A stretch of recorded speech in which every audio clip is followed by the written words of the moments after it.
पुओ झील नहीं तो ये सब ये कारण जो लोक स्तन कैंसर बढ़िबार लगे तापर कौन हो जिते आम शिक्षित होचे जिते आम निजर शरीर प्रति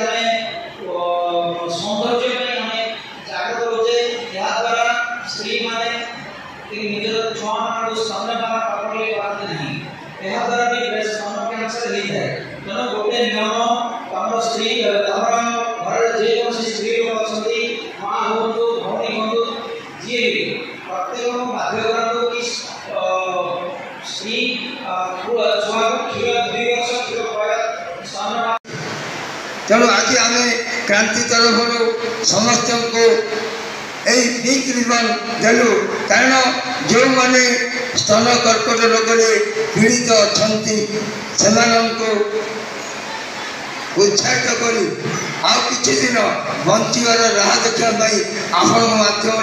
आज रही सचेतना कर उद्देश्य तेणु जो मैंने किछि जानवर अच्छी आम सहित जोगाजोग कर जो मैंने कौन सी व्यक्ति विशेष कर्कट रोग पीड़ित अच्छा से आमर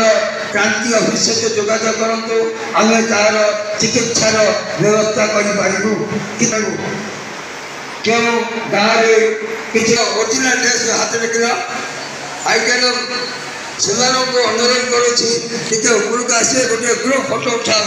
जो मैंने पिंक कलर ड्रेस पिंधि ड्रेस आसन